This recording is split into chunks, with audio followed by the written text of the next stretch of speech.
Dívida líquida sobre o EBIT. Como avaliá-lo? Obrigado. Tá? Então, o que acontece? Deixa eu compartilhar minha tela do computador aqui. Então, quando eu vou analisar, tem uma série de indicadores que eu posso analisar aqui. Você não precisa analisar esse monte de indicadores, tem que filtrar só o que faz sentido, tá?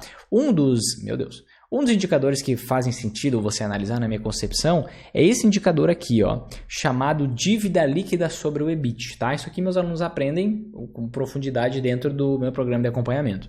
Então, basicamente, o que é esse dívida líquida sobre o EBIT, tá? Primeiro, deixa eu te explicar o processo, tá? Dívida líquida sobre o EBIT é um indicador que ele é fruto de uma divisão da dívida líquida pelo EBIT. Vinícius, o que é dívida líquida e o que é o EBIT? Ok, deixa eu te explicar isso antes.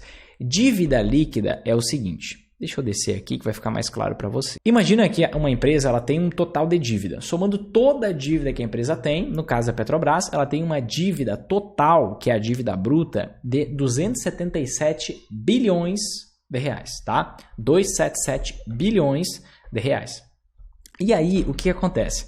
Ela tem 87 bilhões de reais em caixa, de dinheiro em caixa. Imagine que você tivesse hoje na sua conta 87 bilhões de reais. É isso que a Petrobras tem, tá? Mas digamos que você tem 87 bilhões, certo? Só que você tem uma dívida de um imóvel que você comprou de 277 bilhões. Então, o que é esse indicador de dívida líquida? Esse indicador aqui nada mais é que o total de dívida que a empresa tem, menos o que ela tem de dinheiro em caixa. Por que esse indicador é legal de a gente analisar? Porque aqui eu vejo quanto que realmente sobra de dívida se a empresa pegar todo o valor que ela tem em caixa e pagar o total de dívidas dela. Então eu vejo quanto que realmente sobra de dívida para a empresa no final das contas. Então eu foco nesse indicador aqui, eu olho a dívida líquida ao invés da dívida bruta, tá? E o EBIT, o que é esse EBIT? O EBIT é o seguinte, tá? Imagina o seguinte, uma empresa como a Petrobras, ela vendeu vários ativos, tá? Nos últimos tempos. Uma empresa como a Petrobras tem dinheiro em caixa, então ela tem uma certa remuneração por esse dinheiro que está em caixa. Esse dinheiro não está parado numa conta corrente, ele está investido num investimento de renda fixa que está rendendo ali algo próximo à nossa taxa Selic.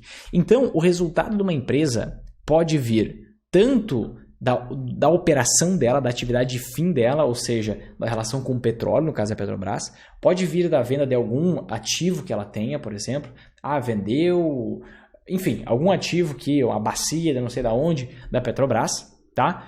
Uma plataforma, sei lá. Ou esse resultado, esse lucro pode vir de um lucro que ela teve com alguma operação financeira, fruto do dinheiro que ela tinha em caixa dele, não deixar parado, ela deixou investido. Então, quando eu vou olhar para o endividamento de uma empresa, eu sempre quero pegar a parte do lucro que é recorrente, a parte do lucro que é, não necessariamente recorrente, desculpa, a parte do lucro que vem da atividade de fim da empresa, a parte do lucro confiável, a parte do lucro que tem maiores chances de se repetir do que, por exemplo, a venda de um ativo. Imagine que uma empresa tem um terreno, ela vende esse um terreno, tem um baita lucro com essa venda, porque é o terreno que ela comprou 15 anos atrás. Só que você olha lá, caraca, essa empresa lucrou pra caramba. Só que esse lucro não veio da operação. Ano que vem ela não tem outro terreno para vender. Ela só tinha aquele. Então você tem que olhar pro lucro que vem da operação, que é esse EBIT aqui, que é o lucro operacional. E quando a gente analisa esse indicador, ele tá muito bom, tá? Ele tá muito bom. Mas só que por que ele tá muito bom?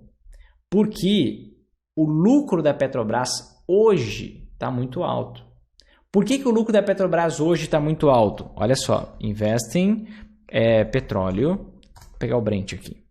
Porque a gente vê que o petróleo de março de 2020 até hoje, ou seja, nos últimos 27 meses, ele saiu do patamar de $20 o barril para $110 nesse momento, chegando a bater mais de $120.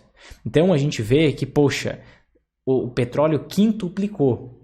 Só que se a gente analisar historicamente, o preço do petróleo, do barril do petróleo, fica na faixa de $50, por aí 55, enquanto isso o preço oscila para cima e para baixo. Então a gente está num dos maiores patamares de preço do petróleo da história. Um dos maiores patamares de preço do petróleo da história. Não vai continuar com o petróleo tão alto desse jeito. Da mesma forma, o combustível, isso varia junto com o dólar, mas o combustível, mantendo o dólar constante aqui nessa minha explicação, também não vai ficar num preço tão alto para sempre. ele vai oscilar para baixo de novo. Se os postos vão repassar, aí é outra história. Mas o petróleo vai cair e o preço no mercado internacional do combustível também vai cair. Só que você consegue perceber que esse lucro da Petrobras não é normal, 106 bilhões em um ano. Olha aqui, você tem 7 bilhões, você tem 40, você tem 25. Só no primeiro trimestre de 2022, o lucro já foi maior que 2020, o ano inteiro, 2019, o ano inteiro, e 2018, o ano inteiro. Por que isso está acontecendo? Porque o petróleo está super em alta. Então, ela tem um lucro muito alto que vem da sua operação. E como, isso aqui é um pouquinho de matemática, tá? Como o EBIT é a parte de baixo da divisão, quanto maior for esse EBIT, maior for esse lucro que vem da operação, menor vai ser esse indicador aqui.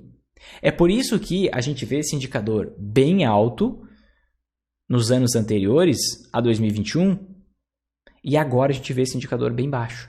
Só que a gente está falando do setor de commodity, é por isso que eu digo para vocês que você não pode investir em ações dando de orelhada, querendo pegar uma dica aqui, uma dica ali, você tem que entender qual o setor, como é que funciona o setor. Setor de commodity é extremamente volátil. Por quê? Uma hora a empresa está dando lucro, outra hora está dando prejuízo. Por quê? Uma hora a commodity está em alta, outra hora está em baixa. Uma hora o dólar está em alta, outra hora o dólar está em baixa. Então, você não tem previsibilidade nesse tipo de empresa. Então, o que acontece? Essa questão desse indicador, esse indicador ele vai te mostrar como que está a dívida da Petrobras com ela mantendo o petróleo num patamar alto. Só que não quer dizer que ela vai manter o petróleo num patamar, que o petróleo vai se manter num patamar alto. Na verdade, eu te afirmo, não vai ficar alto assim por muito tempo. Pode ser que suba mais, pode, mas depois vai voltar a cair. E aí, quando voltar a cair, você vai reanalisar esse mesmo indicador e você vai ver que esse indicador vai estar extremamente alto, a empresa extremamente endividada. E aí você, naquele momento, você vai pensar, caraca, tem risco demais para investir agora. Só que nesse momento, todo mundo vai estar vendo isso, todo mundo já vai ter vendido as ações. Ou você acha que você vai vender antes? Você é o mais rápido da história, você é o papaléguas. Óbvio que não. Então, o que acontece? Parece que ela tem uma dívida controlada, só que ela tem uma dívida controlada quando o petróleo está super em alta. Quando o petróleo cai, esse indicador de endividamento dela fica muito ruim e preocupante.